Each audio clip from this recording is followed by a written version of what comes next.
Alors entre Michel Polnareff qui attaque en justice la marque de crédit à la consommation 7LM, s'estimant ridiculisé, comme s'il avait fallu des spots télévisés, entre le retour de Nabila à la télévision, eh bien il y a tout un monde et des dates à retenir, c'est le monde selon Pitoum. Je mets les pieds où je veux, Little John. Et c'est souvent dans la gueule.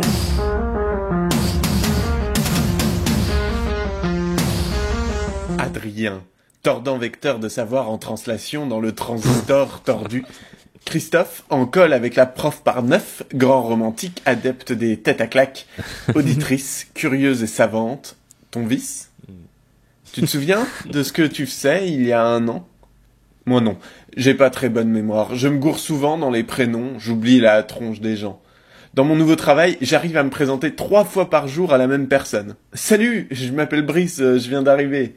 Oui, et moi toujours Rabert, comme ce matin, hier, et aussi les 3 autres fois où tu es venu pour un entretien. Je perds mon téléphone, ma carte bleue, que je retrouve généralement rangée sur le carrelage de la salle de bain. J'oublie où j'ai posé mes clés tout le temps. J'essaie des techniques de laisser les trucs importants dans des endroits improbables, en me disant que ça va me marquer.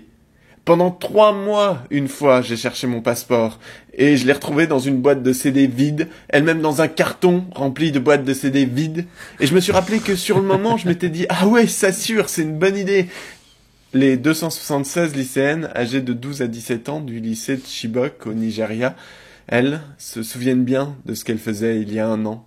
Elles venaient de passer l'examen de sciences du baccalauréat, quand en pleine nuit, des terroristes de Boko Haram sont venus les enlever et cramer l'établissement. Et moi, j'avais oublié, jusqu'à ce que les journaux me le rappellent timidement. Hier, ça faisait 1 an. Et en 1 an, que s'est-il passé ? On ne sait pas vraiment.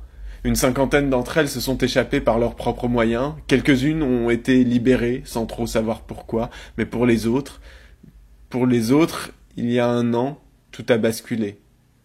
Aujourd'hui, on ignore si elles sont encore en vie. Vendues comme esclaves, mariées de force, enrôlées comme combattantes, ce sont sans doute leurs vies, celles qu'on imagine pour combler le vide béant laissé par le silence des kidnappeurs quant au sort de leurs victimes.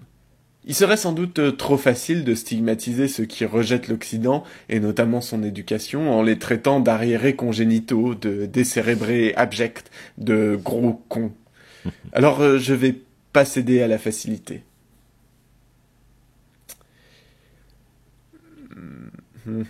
Par contre, du coup, je sais pas trop quoi dire.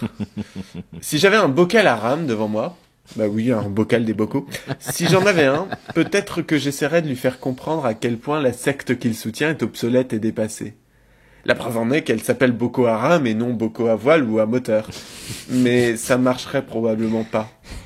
L'endoctrinement a ceci de terrible qu'il annihile le sens critique pour le réduire en cacahuète. Regardez, prenez Booba, endoctriné par sa propre connerie à force de s'écouter rapper, à en finir avec le cerveau plus petit qu'un peanut. Dans une interview récente, il a dit comprendre les attentats de Charlie Hebdo parce que quand on joue avec le feu, on se brûle.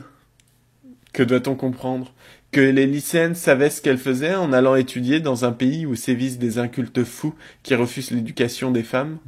Qu'elles auraient mieux fait de pas étudier si elles voulaient sauver leur peau ? Et aux 1500 personnes tuées par le groupe terroriste depuis le 1er janvier 2015, on leur dit ça aussi ? Le truc terrible, en fait, avec la connerie, c'est qu'à rame, à voile ou à moteur, elle connaît aucune frontière en ce bas monde.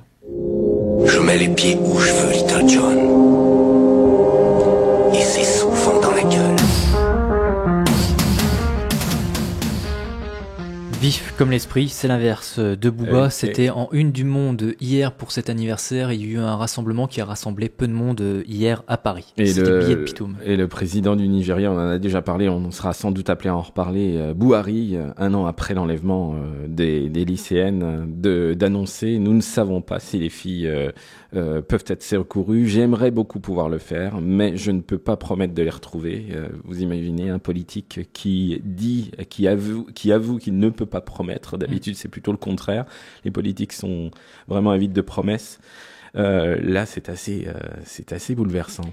J'aimerais parce que quand même il le fait avec beaucoup d'humour. Brice Pitoum. Le Monde selon Pitoum, c'est sur YouTube, c'est sur SoundCloud, c'est sur Facebook. Je vous conseille d'aller faire un tour. En tout cas, voilà, c'est toujours un bon moment du mercredi qu'on attend avec impatience.